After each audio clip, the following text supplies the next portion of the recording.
First Watch Now. What you need to know from the Cochise County Sheriff's Office. Hosted by Cochise County Public Information Officers Carol Kappas and Grady Butler.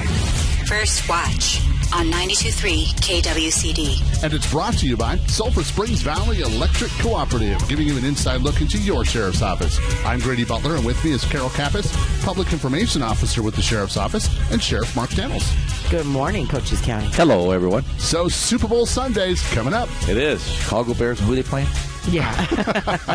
Okay, well. No. I spoke yesterday at the college. I talked about dreaming. I can still dream. I know there's no action behind it, but we can dream, right? Right. So who are we going for here? So we have the Eagles, we have the Chiefs. So are we saying so that we don't get like eggs thrown at the window or what? Yeah, it's true. I mean, there are going to be people upset because their teams aren't there. But the Eagles are going to win it. I'd put money on it. They're very, don't give me that look. They're very talented, Carol. They're very talented. Are you a Chiefs fan, by the way? I'm just saying that the Eagles, even though they have their like one defensive linebacker guy that's 6'8" and 367 pounds. My size, like, yes. He's the entire line back.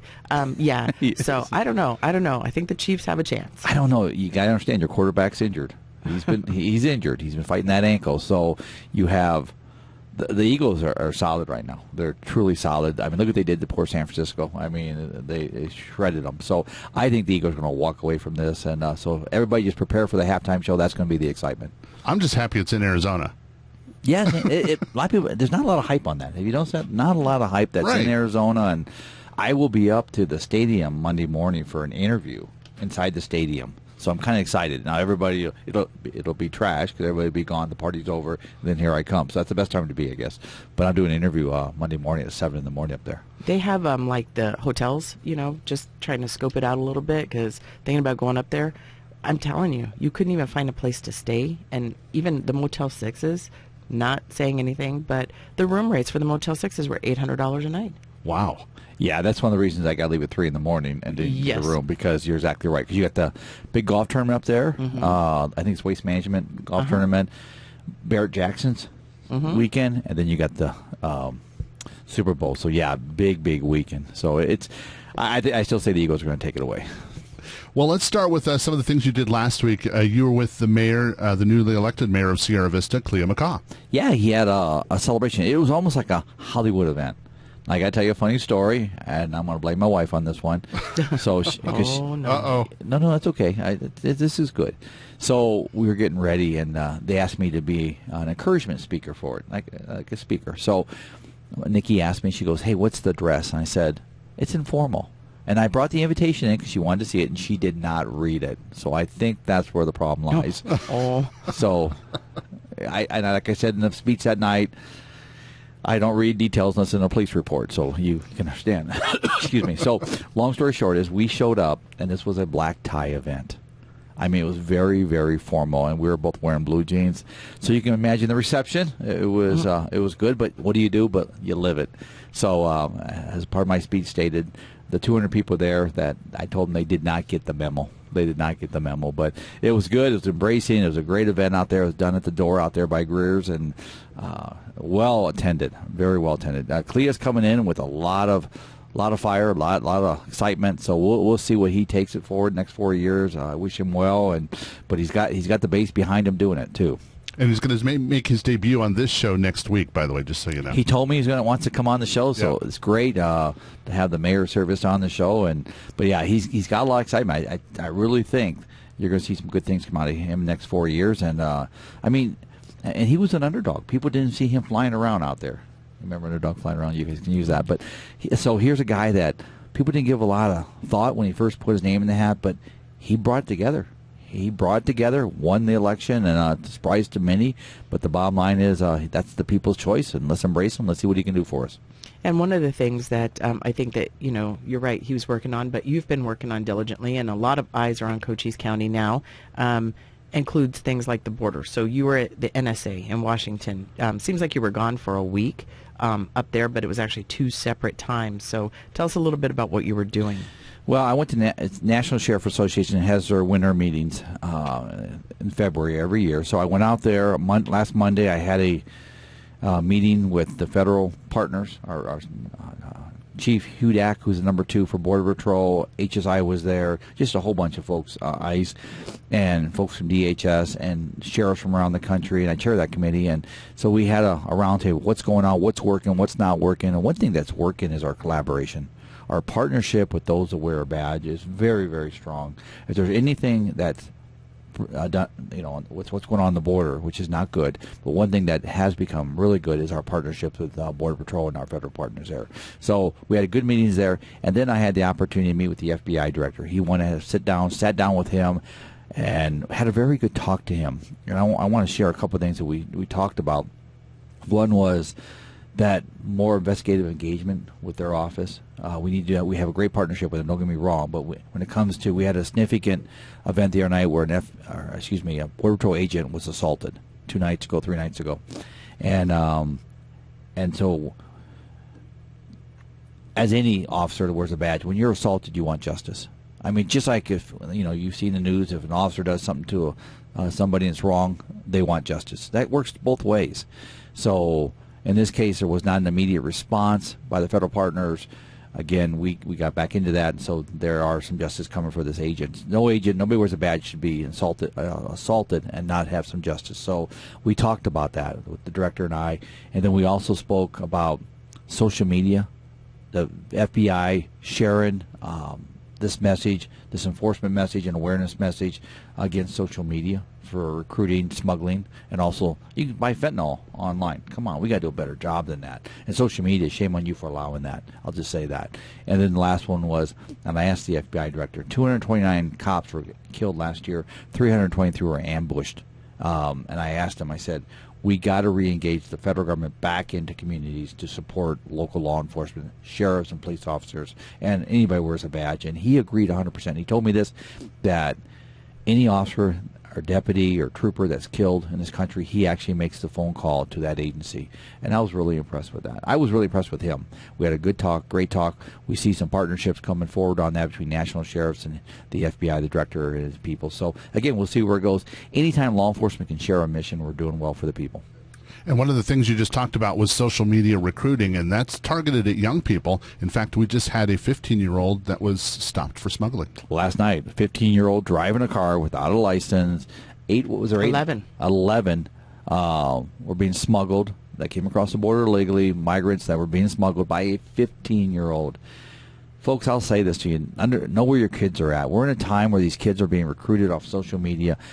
Check their bedrooms. If they're not there at 10 o'clock at night, call law enforcement. If you can't find your child, let us get involved. Let's see if we can protect your child. Let's work together on that. And it's going to take both of us. I mean, if your parent allows their children to not have a curfew, I know that sounds like an old-fashioned thing, but if they allow their kids not to have a curfew and they're not going to be checking on them, then of course they're not going to know when we have them in our custody, and probably even their car as well. And a lot of them are coming from out of Cochise County, and that's continuing to happen. And that's the saddest thing. We get so many people coming from all over the country. I had one yesterday where I made a traffic stop, had a 3-day temporary expired tag on the vehicle, got in behind it. I'm just about had the mic in hand. I see the heads pop up. I hit the lights. It stopped right there at Ramsey Canyon 92. They all bail out. The illegals bail out. And then I grabbed the driver. And so this is going on so much here in the county. It's so frequent. It's almost like a normal for us, which is sad. We had 3 die here over the last week, where a car crashed. Smuggler driver was running from law enforcement.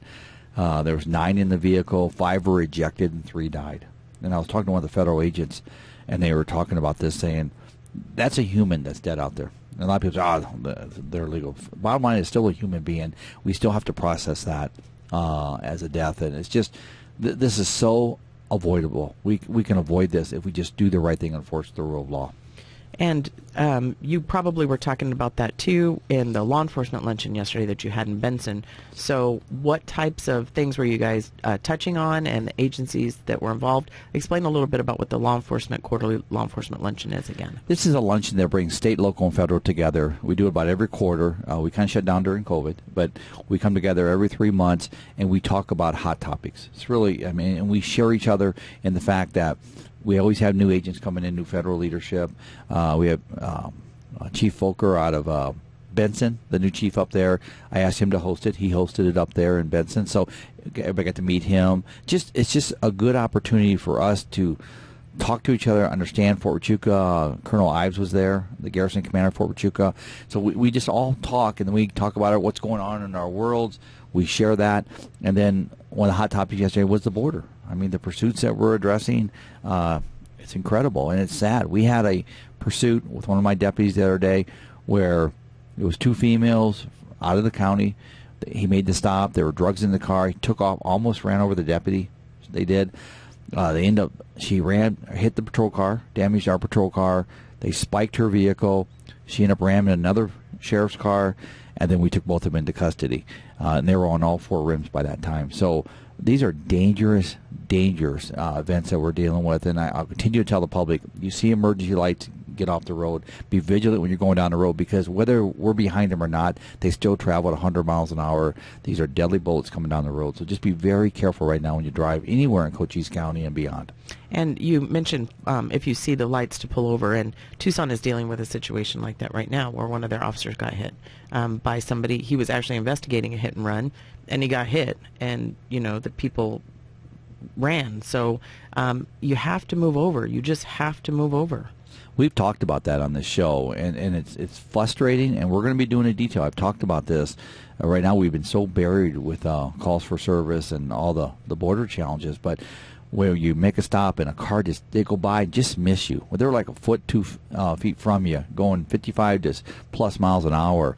That's an officer safety threat. The law states you have to reasonably slow down when you see emergency lights, or somebody's broke down along the road, and pull over, move to the left.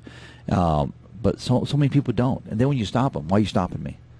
You got to pay attention out there. I mean, until you hit somebody, life will change drastically until you hit them, when you hit them.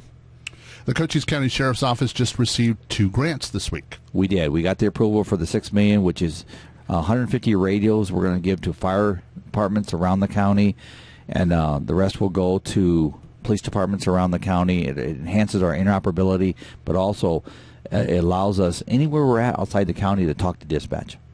We could be in Illinois, as long as we have a wireless service. That radio connects back into wireless, and we can bring it right back to here. So we're excited about that. That's so new, modern for us. We have a very robust system, thanks to the Buffett Foundation. But to have these radios come in, that we finally all have the same equipment in the county, we have the same backbone for communications. This is exciting stuff, because it only enhances our ability to communicate, and also, if there's a crisis, that we can respond in a collective effort. And so the other part of that is personnel for that grant. Yeah, $18 million of that is for a 5-year grant contract to staff our new Border Operations Center, which we're in the process of trying to secure.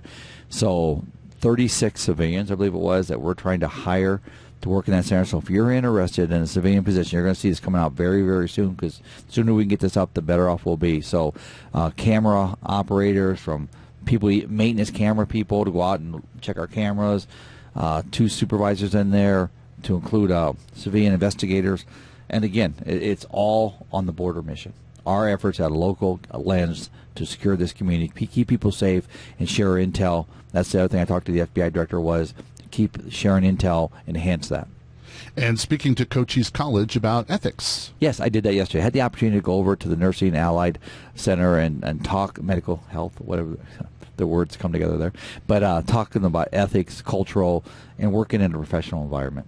It was a great opportunity. Nikki, my wife, actually invited me to do that. So it was a great opportunity to talk to such young minds, our future. And so it was fun going over there. I've done that a couple of times, and I enjoyed doing that. I just wanted to give the shout out to the nursing students. And you did that at the Communications Academy as well, and it was really well received, because that's one of the biggest things is you have to maintain that professionalism, even more so in a communication center, because you're the initial voice. You're the first responder. That's right. And you have to make sure, regardless of what kind of day you're having or what kind of issues that you may be dealing with, you have to be that professional. You can't be tired. You can't be overworked. You can't be grumpy. None of the above. You just have to do it. You do. You got to put your professional face on, no matter what's going on in your personal life. And by the way, that's why I correct my wife does it. These were medical assistant students. These are the ones you see like in doctor's offices, hospitals, places like that. And the same thing goes. When you walk into a doctor's office, excuse me, that's the first person you're seeing too, is that medical assistant taking you back there, getting you set up, and doing all your vitals.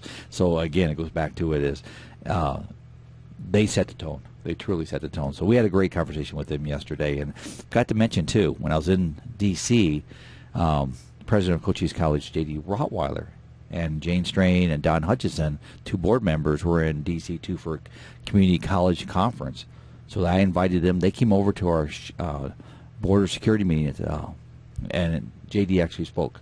So it was really nice to have him there. I have a picture of him. I got to send that out, so I got to get that to him. But thank you, J.D. and your team, for coming over. Search and rescue was busy this week, and not in a good way. No, sadly, no. They had a recovery. This was a migrant that died, and they had to go out and recover. This happens more often than not. I mean, we have a search and rescue / recovery team. And this is, talking to sheriffs on the southwest border, this is very common. I mean, this is the inhumane part of it, where migrants believe the border's open, come across, and die on U.S. soil. In fact, in the last 2 years, it's been over 1,000 die.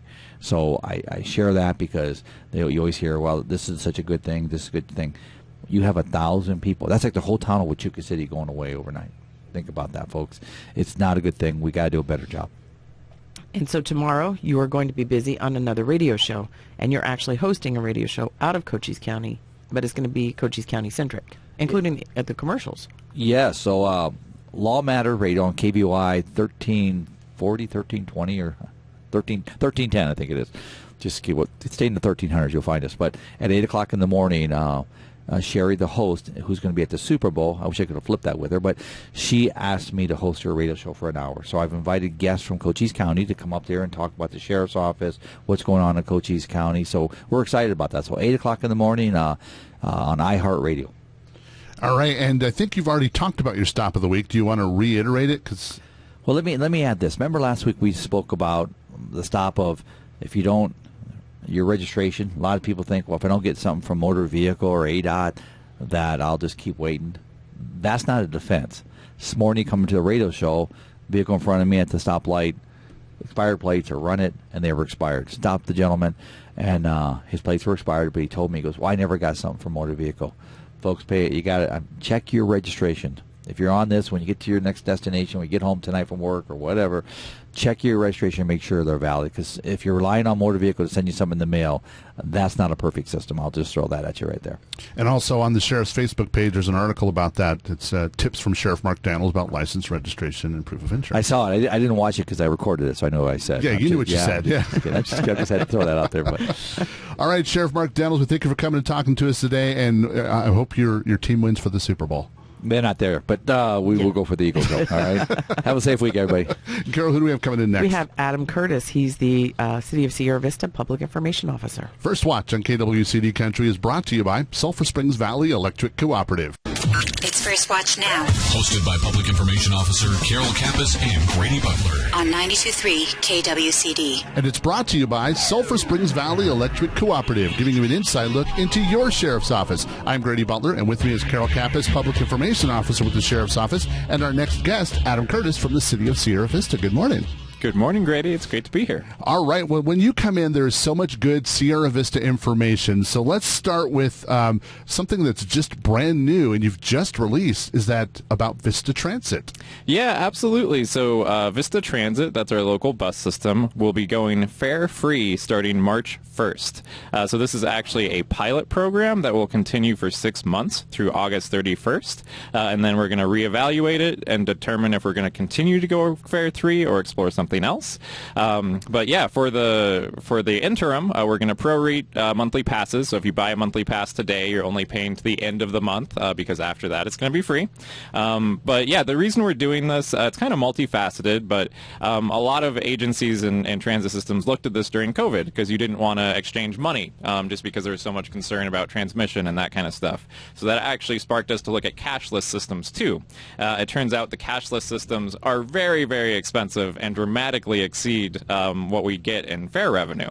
And actually what we get in fare revenue actually is kind of a wash when you actually calculate the staff time, merchant fees, equipment maintenance, and other stuff that goes into collecting the fares. So we actually get very, very little payoff on those fares, and we actually get more payoff in a way through boosting our ridership, because the transit system is largely funded through federal grants, and the more riders we have, the more money we get through those grants.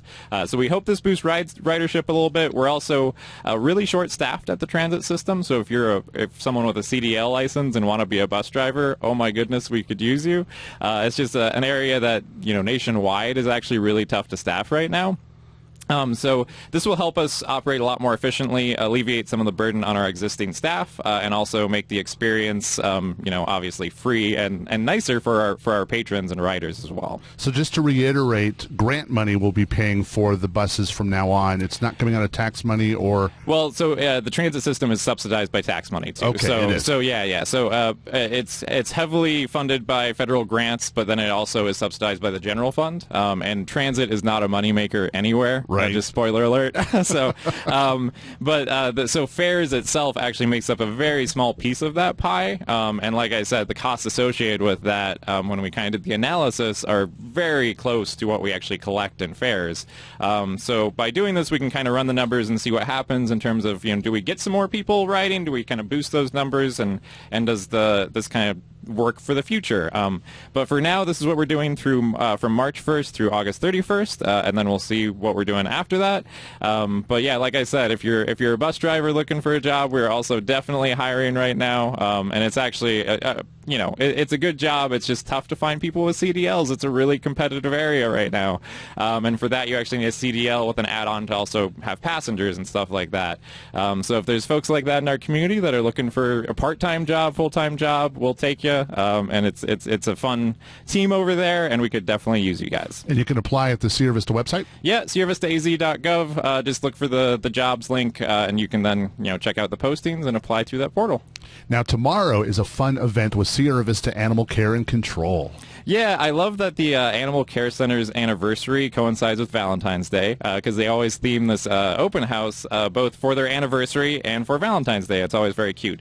So this is going to be their 15th anniversary open house. And basically, if you have no date for Valentine's Day, you can go find the love of your life in terms of a furry family member tomorrow from, I believe, noon to 4 p.m. They're going to have adoption specials, Rambo's rummage sale, refreshments, and even a kissing booth with some of the lovable dogs there.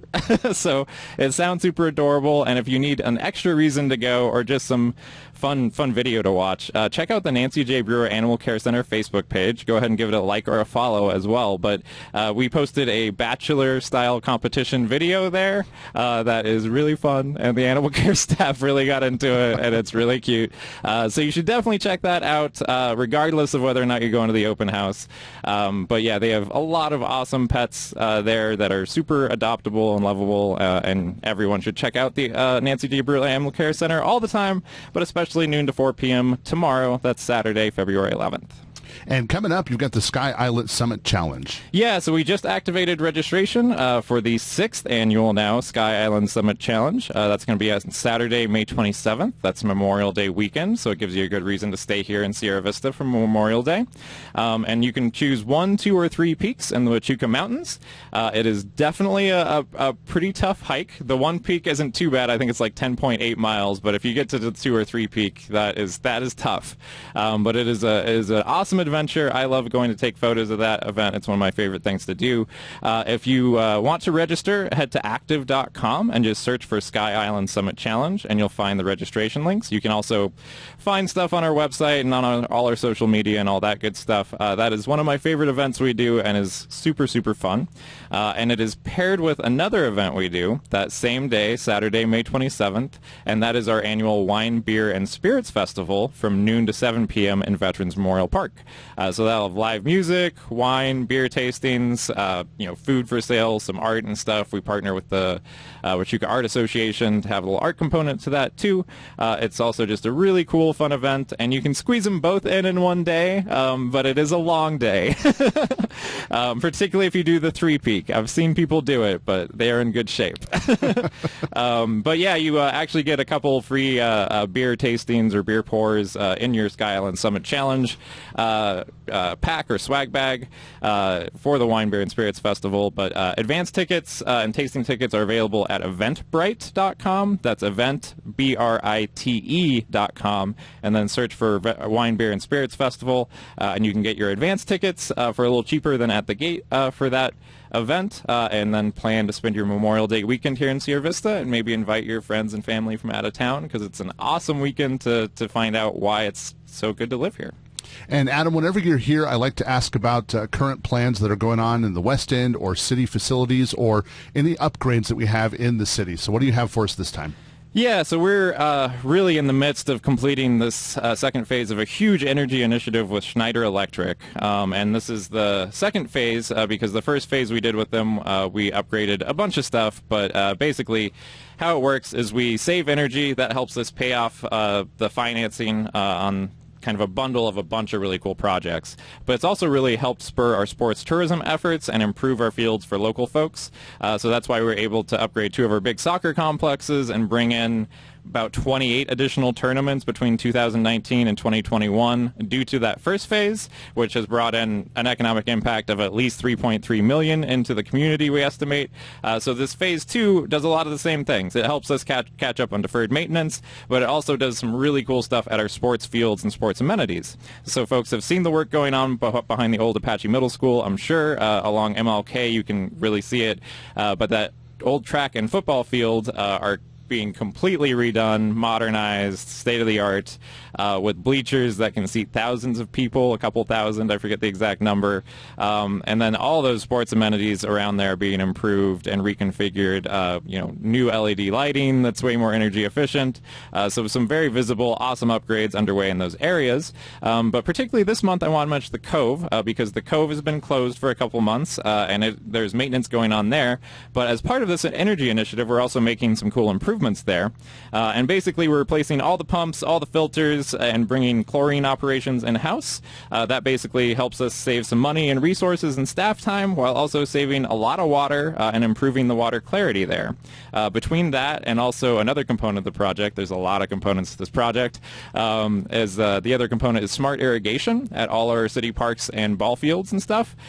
Between all of the components of this project, we expect to save about 6 million gallons of water each year, which is really awesome, and save a lot of energy, which helps us pay back the cost of these projects.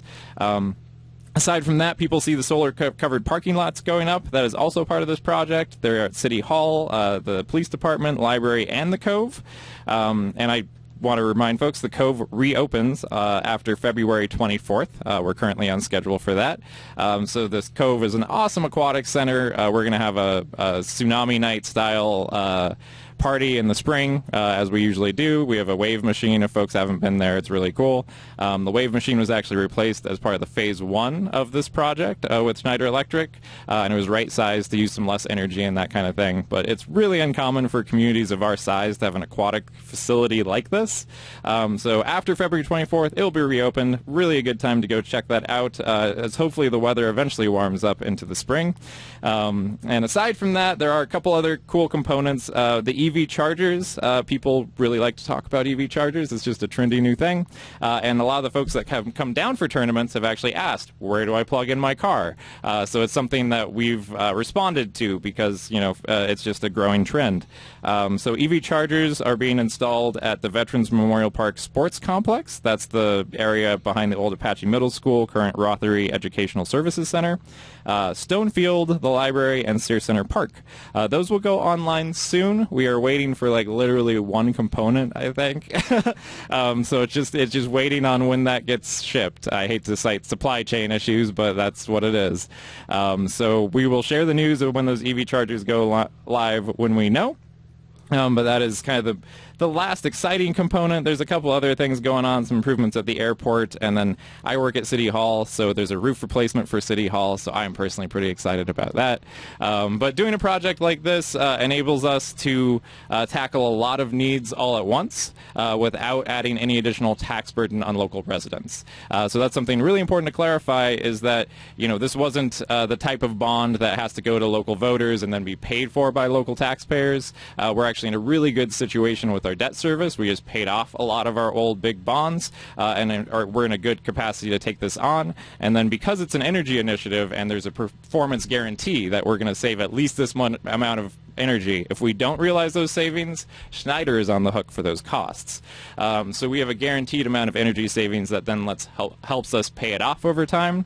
And we also have a dedicated portion of our sales tax, existing sales tax, no increase to it, dedicated capital improvements, which will then pay this off over time. So moral of the story, no added tax burden on local residents, but we're able to take care of some really important city needs, and also, you know, spur some investments in sports tourism, which helps bring in more money, visitors, and folks to our community to see how awesome it is down here, which kind of helps our tourism and economic development efforts. So that was more than a mouthful, and a lot of projects going on, and we will talk more about them as they near completion. But it's you know, I'm sure folks have seen it going on around town. It's super exciting, and we're thrilled to see it underway. And now it's fun to see, you know what that is. You know, you see it, but now you've explained exactly what's happening, and we always love when you do that. So thanks for coming in. And I learned a cool factoid about the solar panels that I just have to share. Okay. Someone installing them. Obviously, there are solar panels on top of the solar-covered parking. There's actually solar panel things on the bottom, and they collect from the reflection off of the metal and from the surface or whatever surface underneath them. So they're collecting both on top and on the bottom. I never knew that. I didn't know that either. That's cool. Yeah. So, well, Adam Curtis, we thank you for coming and talking to us today. Before you go, let us know how we could get a hold of the City of Sierra Vista. Yeah, you can always look at our website, sierravista.az.gov. There's contact information there. You can also reach out to us on social media. We have a bunch of Facebook pages, but you can start with City of Sierra Vista. You can always just call us at our public facilities, City Hall, Pedro Castro Center, all that kind of stuff. But we're available in many ways, and please feel free to reach out to us anytime. That's Adam Curtis, Public Information Officer with the City of Sierra Vista. It's First Watch on KWCD Country, and it's brought to you by Sulphur Springs Valley Electric Cooperative. It's First Watch Now. Hosted by Public Information Officer Carol Kappas and Grady Butler. On 92.3 KWCD. And it's brought to you by Sulphur Springs Valley Electric Cooperative, giving you an inside look into your sheriff's office. I'm Grady Butler, and we have our next guest from the Sierra Vista Chamber of Commerce. It's Melanie. Good morning. Good morning, Grady. Well, let's start with Good Morning Sierra Vista. That's coming up. It is. So Good Morning Sierra Vista is coming up March 14th at 7 a.m. at the Cochise College Student Union here in Sierra Vista. And what is Good Morning Sierra Vista? Good Morning Sierra Vista is a partnership between the Chamber of Commerce and the City of Sierra Vista. And during Good Morning Sierra Vista, yes, you get breakfast, but you also get updates from Cochise County, City of Sierra Vista, Huachuca City, Fort Huachuca, and the Chamber. And we have a guest speaker. So our guest speaker this time is Eric Morgan with Leadership Philosophy Services. So if you're interested in how you lead or how to raise somebody to lead well, then you definitely want to show up. It's going to be a very entertaining and exciting and educational morning. So we will see you there. That is March 14th at 7 a.m. at Cochise College, but you have to register online. So go to svachamber.com and get registered. Registration is open. Okay, and then next you've got nominations coming up for your annual awards gala. We do. Our annual awards gala is April 28th. Registration is not open for that yet, but it will be soon. However, it is an awards gala. So the award nomination forms are open on our website at svachamber.com, and you can nominate a business for Small Business of the Year or Large Business of the Year, or we have a few new categories. We have Emerging Business of the Year and Community Impact Award. And then we also have a new one, which is Excellence in Leadership. So those nomination forms are open. In order to nominate somebody, they do have to be a chamber member in good standing. But please make sure you jump on and nominate your favorite businesses and or leaders. Now, this sounds like it's going to be a lot of fun. Tell me about Chamber 101. So Chamber 101 we do once a month, and it is 1 hour at noon, and it is information on the Chamber. So a lot of our new members come, or our long-term existing members come, and they learn a little bit more about the Chamber. As you know, within every business, they evolve, and we've evolved as well. So our Chamber 101 class also gets updated on a regular basis, but we want to open that up to non-members as well. So if you are not a member of the Chamber and you're interested in learning more about what we do and benefits that we offer, we invite you to register and attend as well. There's no cost for that. And the next one we have is March 8th at noon, but just make sure you register online at svachamber.com so that we know you're coming. And when is your next Business at Twilight? So the next Business at Twilight is next Thursday evening, and that's from 5 to 7. And that one is at Cochise Family Advocacy Center, which is more formally known as Lori's Place. So 5 to 7 on February 16th. It's a great networking event, so come on out and meet and greet. And if you want to find out more about Lori's Place, there's an article right now at kwcdcountry.com, and they actually mentioned that they're going to be doing Business at Twilight. It's going to be a lot of fun. Yeah. Great networking. All right, how do they get a hold of you at the Sierra Vista Chamber of Commerce? So the easiest way is give us a call at 520-458-6940, or look at all of our information online at svachamber.com. Well, Melanie, we thank you for coming and talking to us today. Thank you. Also in the studio, we've got Sergeant Wachtel with the Sierra Vista Police Department to remind us about Super Bowl Sunday. Good morning, Grady. Good morning, Cochise County. Yes, Super Bowl 57 is coming this weekend, Sunday night. So the Southeastern Arizona DUI Task Force, we will be out there doing a saturation detail here in the service area between 4 o'clock and midnight. And we always ask this question, but I love your answer to it, is why do you let people know you're going to be out doing this? Public service. It's all about public service. It's all about letting you guys know we'll be out there. And again, just like I say every time, have a good time, but do it the right way. Well, let's talk about alternatives. Uber. Yeah. More importantly, designated driver. That's the biggest thing you can get. I mean, obviously, we all know what we're doing. We all, again, have a good time. Go out there. But do it safely, and either designated driver or Uber or some type of taxi service. There's so many of them out there these days. There's no reason to make that bad decision. And this is a law enforcement that all come together from all over the county to come and do this DUI task force. And so we appreciate everybody coming together to do that. Yeah, that's true. The task force is countywide, so all of law enforcement agencies within Cochise County, we always get together. And Sunday night, the Sierra Vista Police Department, Cochise County Sheriff's Office, along with the Bisbee PD, they're coming over to help too. All right. Do you have anybody to thank this time around? I do. Papa John's Pizza. They're actually going to help us and give us some dinner that night, so thank you, Papa John's. I think they've got that heart-shaped pizza too, don't they? I think they do that for Valentine's Day. Oh, do they? Okay. Maybe you'll get one of those. All right. We'll remind everybody one more time about this Sunday. Again, this Sunday from 4 o'clock until midnight, the Southeastern Arizona DUI Task Force will be out and about doing a saturation detail. So, again, have a good time. Watch the Super Bowl, celebrate, but do it the right way. That's Sergeant Wachtel with the Sierra Vista Police Department. First Watch on KWCD Country, brought to you by Sulphur Springs Valley Electric Cooperative. You've been listening to First Watch with the Cochise County Sheriff's Office. Hosted by Cochise County Public Information Officers Carol Kappas and Grady Butler. Join us again next Friday morning, 7 to 8 a.m. First Watch. What you need to know from the Cochise County Sheriff's Office. Only on 92.3 KWCD.